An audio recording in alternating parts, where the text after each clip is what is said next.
Vương Khải và Đàm Tùng Vận có phải là một cặp không? Mối quan hệ thực sự của họ là gì? Nếu nói về những cặp đôi, không ai ngờ tới nhưng lại khiến cư dân mạng bàn tán dần dần. Trong showbiz Hoa ngữ, chắc chắn Vương Khải và Đàm Tùng Vận nằm trong top đầu. Một người là diễn viên hàng đầu, khí chất trưởng thành, chín chắn. Một người là nữ thần thanh xuân, trẻ trung, trong sáng, giàu năng lượng. Hai phong cách hoàn toàn khác nhau, hai vòng đời sự nghiệp xa nhau đến gần 10 năm, nhưng kỳ lạ thay, họ lại sinh ra một loại phản ứng hóa học, khiến khán giả không thể không chú ý. Tin đồn bắt đầu từ một lần hợp tác trong sự kiện quảng bá chung, một vài ánh mắt trao nhau trên sân khấu, một đoạn video hậu trường chỉ dài vài giây, một bức ảnh chụp chung nhưng lại đầy cảm xúc khó tả, và thế là CP Vương Khải Đàm Tùng Vận xuất hiện. Nhiều người nói Vương Khải hợp với diễn viên trưởng thành hơn, nhưng khi đứng cạnh Đàm Tùng Vận, sự chênh lệch tuổi tác kỳ lạ lại biến mất. Anh mang khí chất điềm ổn, cô mang năng lượng trẻ trung, hai gam màu tưởng đối lập, nhưng khi đặt cạnh nhau lại hòa hợp đến bất ngờ. Khán giả từng bình luận Tùng Vận đứng cạnh ai cũng trẻ hơn, nhưng đứng cạnh Vương Khải lại vừa đủ, cảm giác như người đàn ông trưởng thành gặp cô gái mang nắng đến cuộc đời anh. Những bình luận ấy không phải vô căn cứ. Trong một buổi chụp ảnh chung cho tạp chí, nhiếp ảnh gia yêu cầu hai người đứng gần nhau. Điều đáng nói là Vương Khải tự nhiên đặt tay hướng dẫn cô đứng đúng góc máy. Đàm Tùng Vận ngước lên nhìn anh, cười nhẹ, anh cũng cười theo. Hình ảnh ấy trông không giống hai người vừa mới gặp, nó giống như hai người đã quen nhau rất lâu. Vương Khải người vốn trầm tĩnh lại có thể thoải mái trước mặt cô như thế, còn Đàm Tùng Vận người thường hơi ngại khi đứng cạnh đàn anh lại tự nhiên bất ngờ. Trên sân khấu buổi họp báo, camera bắt được một cảnh nhỏ khi Đàm Tùng Vận đang nói chuyện.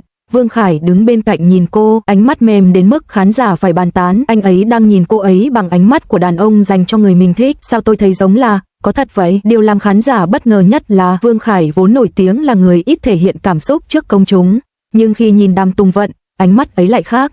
Nó không phải ánh mắt diễn, không phải ánh mắt xã giao, nó có chút gì đó là thật. Nhiều phóng viên từng ghi lại hậu trường của cả hai, không phải chuyện to tát, chỉ là những điều nhỏ nhưng đủ để dấy lên nghi ngờ. Vương Khải luôn hơi nghiêng người về phía cô khi nói chuyện, Đàm Tùng Vận luôn ngẩng mặt nhìn anh với ánh mắt rất tin tưởng. Khoảng cách giữa họ thường gần hơn những cặp nghệ sĩ khác, cả hai không có cảm giác xa lạ như người hợp tác lần đầu. Một stylist từng tiết lộ nhỏ, tôi không dám khẳng định gì, nhưng tôi thấy giữa họ có loại khí chất rất hợp, không biết là bạn bè thân hay gì hơn, nhưng rõ ràng họ có sự đồng điệu thứ mà rất khó giả vờ. Họ dựa vào ánh mắt quá dịu dàng, tương tác tự nhiên, nhiều chi tiết trùng hợp, phong cách ăn ý bất ngờ. Lý do hai người chưa từng hợp tác phim dài không có bằng chứng rõ ràng, đều là người kín tiếng trong chuyện tình cảm. Dù vậy, ngay cả những người không đẩy thuyền cũng phải thừa nhận giữa họ có gì đó, không hẳn là tình yêu, nhưng chắc chắn không phải xa lạ, không phải kiểu đồng nghiệp bình thường. Họ có một loại tương tác mà chỉ cần nhìn thôi, người khác đã cảm thấy mềm lòng. Để trả lời câu hỏi Vương Khải và Đàm Tùng Vận có phải là một cặp không? Câu trả lời trung thực nhất là họ không xác nhận, không phủ nhận, không tránh nhau, không tương tác quá mức, nhưng cũng không giữ khoảng cách như hai đồng nghiệp nhận hẹn hò. Thì thật ra, mọi người chỉ bất ngờ 3 giây, sau đó sẽ đồng loạt nói, biết ngay mà, vì họ vốn đã hợp theo một cách rất đặc biệt. Khải, điềm tĩnh, trưởng thành, Vận, chất sáng, ấm áp, một người như đất, một người như nắng. Đất gặp nắng, cây sẽ mọc, còn nắng gặp đất, lòng người sẽ ấm. Vậy cuối cùng họ có phải một cặp? Không thể khẳng định, nhưng những gì họ dành cho nhau khó mà nói chỉ là đồng nghiệp.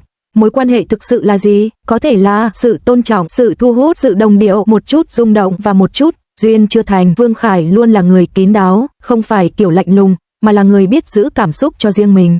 Từ khi nổi tiếng, anh càng biết cách kiểm soát ánh mắt, nụ cười, từng lời nói. Anh quen với việc có khoảng cách giữa mình và người khác, nhưng từ một thời điểm nào đó, mọi thứ bắt đầu khác đi, khác theo một cách mà chính anh cũng ngại phải thừa nhận. Và sự khác ấy đến từ Đàm Tùng Vận. Lần đầu gặp Đàm Tùng Vận không phải trong một bộ phim, cũng không phải tại sự kiện thảm đỏ, mà là tại một buổi tổng duyệt cho một lễ trao giải lớn. Cảnh tượng trước mắt anh khi ấy là một cô gái nhỏ, tóc buộc cao, mặc áo hoodie rộng, đang cười với nhân viên âm thanh vì cái micro cứ lỏng pin, vừa cười vừa nói, em làm gì cũng hư đồ, chắc đồ sợ em quá nên tự rơi luôn. Cả ekip đều bật cười. Vương Khải đứng cách đó không xa, anh nhìn cảnh ấy mấy giây lâu hơn bình thường. Một người phụ nữ hơn 30 nhưng vẫn như mang trong mình ánh sáng của tuổi 18, trong sáng nhưng không ngây thơ, trưởng thành nhưng không đánh mất nét hồn nhiên. Anh nghĩ thầm, hiếm thật, người khác khi nhìn thấy hai người đứng cạnh nhau thường nói, anh Khải trưởng thành quá, còn Tùng Vận dễ thương quá. Hai người hoàn toàn khác nhau, nhưng nếu hỏi Vương Khải, anh sẽ lắc đầu, khác bề ngoài là một chuyện, còn bên trong lại giống nhau đến kỳ lạ. Ví dụ cả hai đều sống đơn giản, đều thích ăn uống bình dân hơn là nhà hàng sang trọng, đều không thích ồn ào, đều là người hướng nội, đều tôn trọng ranh giới của người khác, đều ghét thị phi, drama. Một lần, họ gặp nhau trong phòng trang điểm của buổi chụp ảnh. Cô hỏi anh Khải, anh có hay nghe nhạc không? Anh gật có, nhạc nhẹ. Cô cười, em cũng thế, em nghe mỗi tối để ngủ cho dễ. Anh nhìn cô vài giây, rồi bật cười, chúng ta có vẻ giống nhau nhỉ? Cô ngơ ngác, sao anh biết? Anh không nói, nhưng trong lòng anh biết rất rõ, cô giống anh theo một cách khiến tim anh lỡ nhịp. Người trong nghề thường bảo Vương Khải là người ít cười. Đúng, anh không dễ cười, và càng không dễ để lộ cảm xúc, nhưng chẳng hiểu sao, mỗi khi nhìn thấy Đàm Tùng Vận, anh lại cảm thấy bản thân mềm đi một nhịp. Không phải cố ý, không phải diễn, không phải chiến lược hình ảnh, mà là tự nhiên. Một lần anh đang chỉnh lại mic, nhưng ánh mắt vẫn liếc thấy. Không suy nghĩ nhiều, anh đưa tay, để tôi. Cô đưa chai nước cho anh, mắt tròn xoe cảm ơn.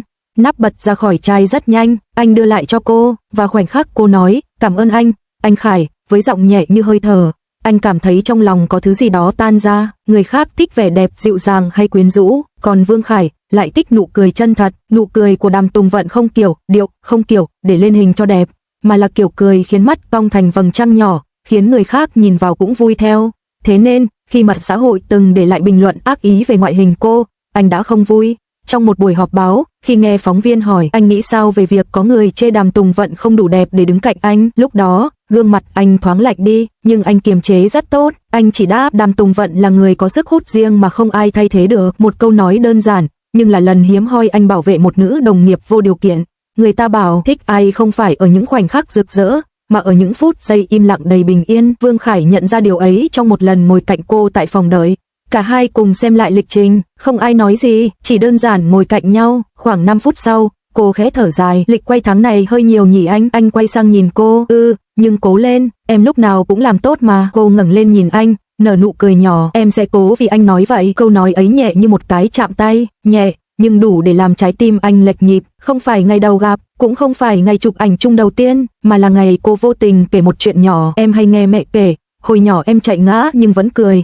Mẹ bảo em có tính lạc quan từ bé. Anh nghe xong, im lặng một lúc lâu, rồi anh nói rất khẽ, lạc quan như vậy, thật đáng quý. Cô ngơ ngác hỏi, quý vì sao ạ? Anh nhìn cô rất lâu và nói, vì người như em, đi đến đâu cũng mang ánh sáng đến đó. Khoảnh khắc ấy, anh biết rất rõ, anh thích cô. Vương Khải không phải người dễ yêu, càng không phải kiểu người chủ động theo đuổi. Anh có sự bận rộn của một diễn viên top đầu, có sự thận trọng vì từng trải nhiều, có sự dè dặt của người hiểu rõ mặt trái showbiz. Nhưng mỗi lần gặp Đàm Tùng Vận, anh lại nghĩ nếu có ai khiến mình muốn thử mở lòng lần nữa, chắc là cô ấy. Anh chưa bao giờ nói việc này cho ai, nhưng có những cảm xúc không cần nói thành lời, chúng tồn tại trong ánh mắt, trong cách anh nhìn cô, trong từng cái nghiêng người, từng câu nói dịu dàng. Anh sẽ không trả lời, nhưng ánh mắt anh sẽ nói thay. Ánh mắt như khi cô bước vào phòng, ánh mắt như khi cô cười nhìn anh, ánh mắt như khi anh thấy cô mệt và muốn đưa nước cho cô, ánh mắt như khi cô vô tình đứng gần anh quá và tim anh mất một nhịp. Một ánh mắt không dám tiến, nhưng không thể rời đi, không nói ra, nhưng không thể che giấu. Nếu có người hỏi Vương Khải, anh và Đàm Tùng Vận có phải một cặp không? Có lẽ anh sẽ chỉ cười, không phải chuyện nên nói ra. Còn nếu hỏi trái tim anh có rung động không?